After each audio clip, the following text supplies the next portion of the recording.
bisa buka rekamannya di kelas yang J. Jadi nanti akan ada 2 playlist. Kalau kalian buka di YouTube One Little Step, itu nanti ada 2 playlist untuk kelas statistika dan probabilitas yang J dan yang K. Kalau yang J kemarin dari awal kelas itu sudah mulai saya rekam. Kemudian untuk yang K, mohon maaf sekali karena tadi saya kelupaan untuk klik. Jadi saya jelaskan lagi. Tadi setelah kita menghitung jumlah kelasnya, kan ada 6 kelas. Kemudian kita mencari C-nya. Jadi C-nya itu kan mendapatkan 9,33.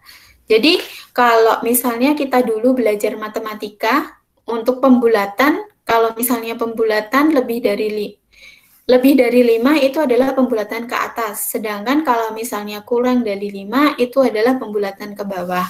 Nah, tapi untuk distribusi frekuensi ini, kembali lagi, kalian harus cek dulu apakah pembulatannya ke bawah atau ke atas. Kalau misalnya kita lihat nih yang 9,33, kita lihat pembulatan ke bawah. Apakah data yang terbesar itu sudah bisa masuk di kelas yang terakhir kalau misalnya lebar kelas kita itu adalah 9. Kalau misalnya sudah bisa masuk, ya sudah, kita pembulatan ke bawah saja. Tapi kalau misalnya C-nya itu kita dapatkan 9, ternyata data terbesar kita belum masuk ke kelas yang terakhir. Berarti kita perlu pembulatan yang ke atas. Jadi kenapa 9,33 kita bulatkan kok dapat 10. Jadi seperti itu ceritanya. Nah, kemudian ini untuk distribusi frekuensi kelompoknya, kita cari dulu yang pertama, yaitu adalah frekuensinya. Jadi frekuensinya seperti yang tadi, kita coba gunakan torusnya. Masing-masing kita lihat nih, dari 118, untuk kelas pertama 118 sampai 127, kemudian kita cari nih, data yang masuk ke dalam interval tersebut. Kita dapatkan sejumlah 3. Kalau misalnya semua kelas data sudah kalian masukkan, kalian cek kembali frekuensinya apakah sudah sesuai dengan jumlah data yang kalian punya, yaitu adalah 40. Kalau misalnya sudah, berarti memang data yang kalian punya sudah kalian masukkan. Kemudian ini perolehannya. Nah, sekarang kita coba mau mencari nilai tepi atas dan tepi bawah. Jadi, biasanya kalau untuk tepi atas dan tepi bawah ini disebut juga sebagai limit atas dan juga limit bawah. Jadi, kalau misalnya kelas yang pertama, nah, jadi bilangan 118 itu kita sebut sebagai limit bawah kelas. Untuk 127 itu kita sebut sebagai limit atas kelas pertama.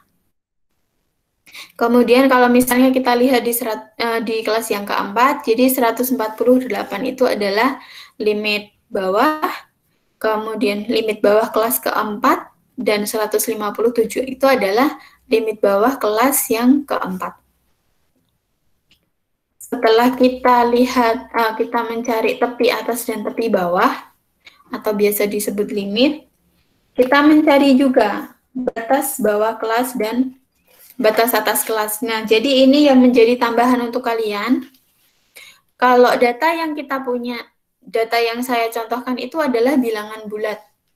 Nah, kalau misalnya kalian mempunyai data yang desimal, untuk menentukan batas bawah dan batas atas kelas itu bagaimana? Nah, kalian gunakan rumus yang ada di sini. Jadi, kalau misalnya kita yang punya tadi adalah data bilangan bulat, jadi jika data teliti adalah data satuan, maka untuk mencari batas bawah, itu sama dengan tepi bawah dikurangi dengan 0,5. Dan untuk mencari batas atas, yaitu adalah tepi atas ditambahkan dengan 0,5. Atau kalau misalnya kita rumuskan, batas atasnya itu adalah tepi atas ditambahkan dengan 5 kali 10 dipangkatkan dengan minus N plus 1. Atau kalau misalnya batas bawah, yaitu adalah tepi bawah dikurangi dengan 5 kali 10 dipangkatkan minus N plus 1. Nah, seperti itu. Jadi kalau misalnya ini tadi, untuk mencari batas bawah kelas yang pertama, jadi 118 dikurangi dengan 0,5. Jadi kita dapatnya adalah 117,5. Sedangkan untuk yang tepi atasnya, yaitu adalah 127 ditambahkan dengan 0,5. Jadi dapatnya adalah 127,5. Ini untuk tambahan yang di modul kalian itu tidak ada. Nah, kalau misalnya kita mempunyai data yang itu adalah satu tempat desimal di belakang koma, jadi untuk menghitung batas bawahnya yaitu adalah tepi bawah, kita kurangi dengan 0,05 dan batas atas kita dapatkan dari tepi atas ditambahkan dengan 0,05. Atau kalau misalnya kita mempunyai data teliti sampai n tempat desimal, kalau misalnya kita punya data 3 tempat desimal di belakang koma, ya berarti tinggal kita masukkan ke dalam rumusnya. Untuk n-nya itu bukan jumlah data yang kita punya tadi, melainkan angka di belakang komanya. Jadi kalau misalnya 3, berarti tepi bawah dikurangi dengan 5 dikalikan dengan 10, pangkat minus 3 ditambahkan 1. Begitu. Adakah yang mau ditanyakan dulu sampai di sini?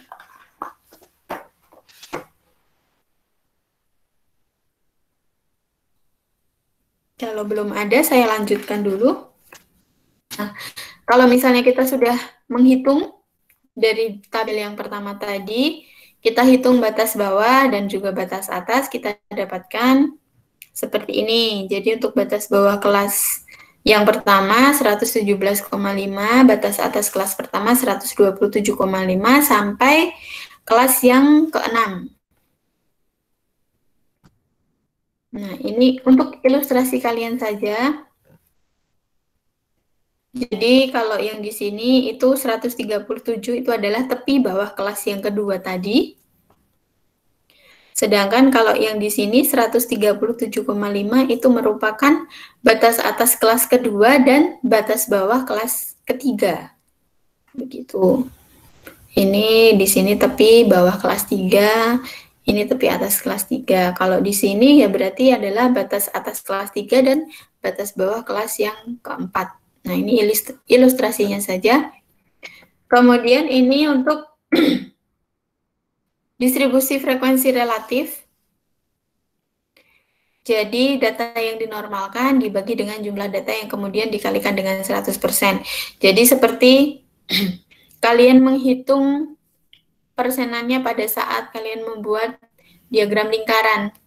Jadi kita untuk mencari frekuensi relatifnya, yaitu adalah frekuensi dibagi dengan jumlah data dikalikan dengan 100%. Nah, untuk yang kelas pertama, untuk mendapatkannya yaitu adalah 3 dibagi dengan 40 dikalikan dengan 100%. Kita dapat 7,5%. Sampai di yang kelas 6. Kelas ke-6 itu kalian cari frekuensi relatifnya.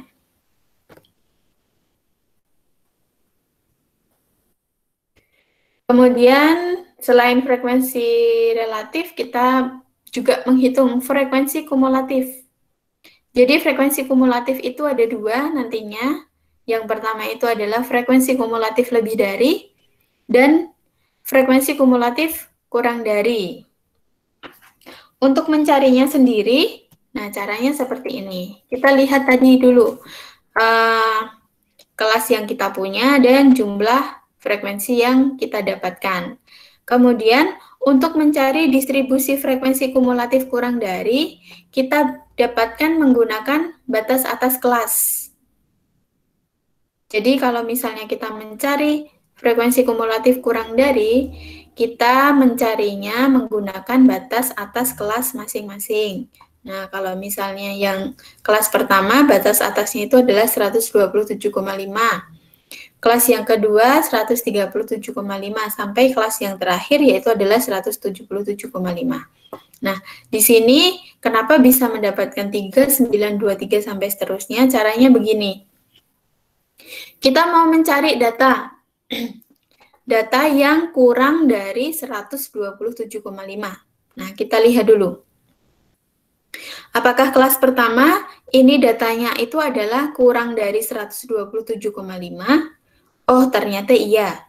Jadi ini masih masuk.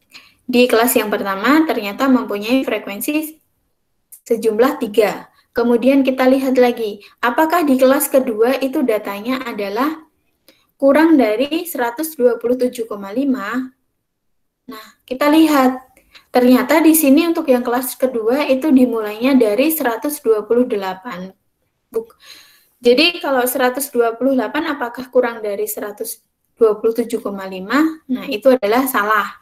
Jadi untuk yang kelas kedua itu tidak masuk di frekuensi kumulatif yang pertama. Jadi kalau kita lihat tadi kita dapat 3 saja. Oh, ternyata 3. Kemudian kita mencari untuk yang kedua, yaitu kita akan mencari data yang nilainya kurang dari 137,5. Data yang pertama untuk yang kelas pertama, apakah nilainya kurang dari 137,5? Oh iya, ternyata di sini masuk. Apakah kelas kedua ini datanya kurang dari 137,5? Ternyata kurang juga dari 137,5 karena di sini tepi atasnya itu adalah 137. Nah, untuk yang kelas ketiga, ternyata datanya sudah lebih dari 137,5. Berarti yang kita hitung adalah frekuensi kelas pertama dan kelas kedua. Berarti 3 ditambah 6, dapatnya 9. Nah, sama juga untuk yang ketiga, kita mencari data yang nilainya kurang dari 147,5. Berarti dari kelas ketiga sampai kelas ke-1. 3 ditambah 6 ditambah 14, yaitu adalah 23. Nah, ini cara untuk mendapatkan distribusi frekuensi kumulatif kurang dari. Sedangkan untuk distribusi frekuensi kumulatif lebih dari, kita dapatkan berdasarkan dari batas bawah kelas masing-masing. Nah, kita mau mencari berat yang lebih dari 117,5. Jadi, yang kita mau cari lebih dari 117,5, ternyata dari kelas pertama itu adalah datanya 118. Berarti seluruh data yang ada di sini itu masuk. Kita punya seluruhnya adalah 40. Kemudian kita mau mencari untuk yang kedua, data yang lebih dari 127,5. Nah, untuk kelas yang pertama, data hanya sampai di 127 saja. Berarti dari kelas kedua sampai kelas ke-6 kita hitung. Jumlahnya ada berapa? Oh, ada 37. Sampai yang di terakhirnya. Nah, itu cara untuk mendapatkan distribusi frekuensi kumulatif kurang dari dan juga lebih dari. Sampai di sini apakah teman-teman sudah paham? Yang frekuensi relatif yang persenannya itu, Bu. Yang 100%, 90%. Ini? Sudah paham? Atau masih bingung cara mendapatkannya? Iya, Bu, cara mendapatkannya, Bu. Cara mendapatkannya. Jadi, frekuensi masing-masing kelas dibagikan dengan jumlah data atau disimbolkan dengan N dikalikan dengan 100. Kalau misalnya kelas pertama nih, misalnya kita kan punya data sejumlah 3. Berarti 3 dibagikan dengan 40 dikali dengan 100%. Kemudian untuk yang kedua, yaitu adalah 6 dibagi dengan 40 dikalikan 100%. Yang ketiga, 14 dibagi dengan 40 dikali 100%. Begitu? Sudah jelas? Sudah, Bu. Oke. Yang lainnya, adakah yang mau ditanyakan? Bu. Ya. Mau menanyakan, Ibu, nanti kalau soalnya nanti kayak gini, Kak, Ibu. Atau beda? Soal yang apa? Maksudnya misalnya kalau Ibu ada kasih tugas gitu. Kalau misalnya kasih tugas, kalau kalian dikasih soal yang seperti ini aja kan kalian tidak ada pengembangan. Jadi saya berikan contoh nih, misalnya data yang sekarang kan bilangan bulat. Nah, nanti mungkin akan saya berikan data yang 1 desimal kah atau mungkin 2 desimal. Jadi kalian sambil belajar juga. bagaimana, apakah kalian sudah paham yang ini tadi? Begitu. Oke ya. Nah, kalau misalnya kelas ini saya buat grup di WA, apakah teman-teman keberatan atau tidak? Jadi supaya maksudnya kalau misalnya kalian ada tugas, kalian masih ada kesusahan, kalian bisa tanyakan di grup WA, kemudian supaya teman-teman yang lainnya itu juga sambil belajar. Daripada kalian ngechatnya satu-satu, kan mungkin kadang ada yang pertanyaannya sama. Begitu. Kalau misalnya tidak keberatan, nanti akan saya buatkan grup. Link grupnya itu saya kirimkan di Google Classroom. Jadi nanti kalian masuk gabung aja melalui linknya tersebut. Bagaimana? Baik, Bu. Oke ya. Kemudian yang selanjutnya itu adalah penyajian data. Ada data histogram dan juga pie diagram. Jadi kan ini mengulang aja seperti yang minggu lalu sudah saya sebutkan. Untuk penyajian data itu dapat kita lakukan dalam bentuk tabel ataupun diagram.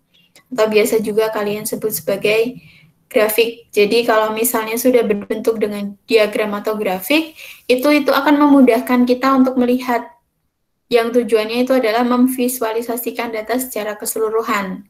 Tentunya dengan menonjolkan karakteristik tertentu dari data tersebut. Nah, yang pertama itu adalah data histogram. Jadi kalau untuk data histogram sendiri, data yang telah disusun dalam bentuk tabel distribusi frekuensi. Untuk histogram sendiri ini dibuat dengan kotak mungkin hampir sama dengan diagram batang. Tapi kalau diagram batang itu kan masih ada gap atau celahnya. Tetapi kalau untuk histogram sendiri itu tidak ada gapnya. Nah, ini langkah-langkahnya. Kalau kalian mau membuat histogram, kalian diminta untuk membuat tabel distribusi frekuensi terlebih dahulu. Ini langkah-langkahnya. Nah, ini. Jadi kalau untuk histogram, itu kalian menggunakan yang di sini itu adalah batas bawah dan batas kelas atas. Jadi kenapa di sini itu tidak ada gap? Kalau misalnya kalian menggunakan tepi, jadi di sini kan 118 sampai 127. Sini 118, misalnya kita di sini 127. Untuk yang kelas kedua kan kita mulainya dari 128, bukan dari 127. Berarti otomatis akan ada gap di tengah ini. Jadi antara 127 sampai 128. Tetapi kalau histogram enggak, kita menggunakan batas bawah kelas, jadi 117 sampai 127,5. Kemudian untuk yang kelas kedua kan mulainya juga sama, dari 127,5 sampai 137,5, sampai seterusnya. Nah, kenapa di sini sangat rapat sekali. Ada juga poligon frekuensi. Nah, kalau untuk poligon frekuensi ini sendiri dibuat dengan menghubungkan titik-titik ujung batang dari histogram. Nah, ini contohnya. Ini contohnya. Kemudian ada ogive. Jadi ogive sendiri ini didasarkan dari frekuensi kumulatif seperti yang sudah kita pelajari tadi. Ogive sendiri ini nanti ada dua, berupa ogive positif dan juga ogive negatif. Kalau untuk ogive positif itu dihitung berdasarkan dari distribusi frekuensi kumulatif kurang dari, sedangkan untuk ogive negatif itu dihitung berdasarkan dari distribusi frekuensi kumulatif lebih dari. Untuk ogive positif sendiri itu bentuknya lebih mengarah naik ke arah kanan. Sedangkan kalau untuk ogive negatif itu adalah turun ke arah kanan. Jadi ilustrasinya seperti ini untuk yang positif. Jadi dari frekuensi kumulatif tadi, frekuensi kumulatif kurang dari, kalian implementasikan ke dalam ogive positif, nah kalian dapat bentuknya akan mengarah seperti ini. Kemudian untuk yang ogive negatif, nah ini turun ke arah kanan. Ini Kemudian untuk pie diagram sendiri, tentunya ini sudah tidak susah lagi bagi kalian, karena kemarin sudah kita pelajari juga. Ada juga diagram batang, sama ya untuk yang minggu lalu. Oke, sampai di sini. Adakah yang mau ditanyakan dulu? Maaf Bu, mau bertanya Bu. Ya. Tadi yang histogram itu kan ada 4,6667 itu kita sebenarnya boleh buat angka sendiri ya Bu ya? Gimana? Bisa Yang histogram. Yang histogram. Ini. Nah, itu kan ada 4,667. Oh, ini kalian bulatkan saja enggak apa-apa. Oh, iya Bu. Ini karena keluar otomatis di grafiknya belum saya rubah. Jadi ini kalian sesuaikan aja. Kalau misalnya kalian yang di sumbu Y-nya itu kelipatan 2, ya berarti 2, 4, 6, 8 sampai seterusnya. Atau cuman kelipatan 1 itu juga nggak masalah. Kelipatan 5 juga oke. Kalian sesuaikan aja. Kemudian jumlahnya frekuensi kalian berapa, yaitu kalian lihat lagi di mananya. Nah, kalau misalnya ini kalian bikin kelipatan 4, contohnya 3-nya di sini, ya berarti di sini 3, gitu aja. Itu kalian sesuaikan. Ya Bu, terima kasih Bu. Oke, ada lagi yang mau bertanya? Kalau tidak ada, ini tugas individu kalian yang pertama. Jadi kalian diminta untuk membuat diagram OGIF positif dan OGIF negatif dari keterlambatan 50 pegawai di sebuah instansi ketika melakukan apel pagi. Jadi ini datanya, kalau tadi yang saya contohkan itu, yang saya contohkan di slide dan yang contoh di modul itu adalah data bilangan bulat. Kemudian kalau yang di sini itu adalah 1 satuan desimal. Jadi kalau misalnya nanti kalian pada saat mengerjakan itu ada kesusahan atau kebingungan, nanti kita diskusi melalui grup WA saja, supaya saya juga lebih cepat responnya daripada di Google Classroom. Kemudian untuk ketentuan tugasnya, akan saya ketentuan tugas dan PPT-nya itu saya uploadkan di Google Classroom. Tugasnya yang ada di slide ini ya, bukan yang ada di modul. Jadi di modul juga ada latihan soalnya, itu bisa kalian kerjakan secara mandiri. Untuk yang dikumpulkan yang ada di slide ini saja. Jadi seperti tadi, langkahnya kalian tentunya harus membuat tabel distribusi frekuensi dulu. Kemudian kalian cari nilainya dari R, K, terus nilai C-nya, sampai kalian menghitung juga distribusi frekuensi kumulatif untuk yang kurang dari dan lebih dari, supaya kalian bisa membuat diagram OGIF yang positif dan juga yang negatif. Untuk pengumpulannya, nanti saya kasih waktu 1 minggu, paling lambat di berarti hari Senin, pukul 23.59. Ini tugas individu ya, bukan tugas kelompok. Jadi kalau misalnya kalian sudah mengerjakan, nanti jangan dibuang dulu tugasnya, karena untuk tugas yang sekarang ini mungkin kita berkelanjutan di materi yang minggu depan. Jadi minggu depan kita mulai masuk ke ukuran dispersi. Ada nanti kita belajar juga tentang min, modus, median, itu nanti kita belajar ulang. Kemudian untuk cara pengumpulannya, kalian seperti yang sudah saya infokan kemarin-kemarin, kalau misalnya kalian kesusahan penulisan secara digital, maksudnya kalian tulis melalui Word ataupun Excel, kalian sedikit kesulitan, kalian bisa tulis tangan, saya minta tolong yang rapi, kemudian kalian foto, kalian ubah ke dalam format yang nanti akan saya tentukan. Begitu. Adakah yang mau ditanya untuk tugasnya?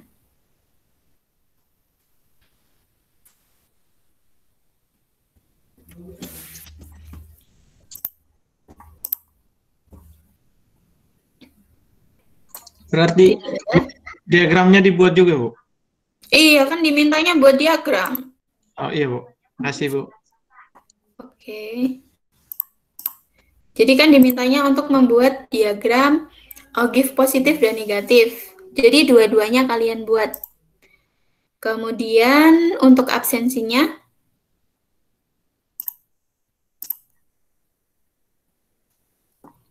Absensinya kalian bisa, saya bukakan absensi sekarang.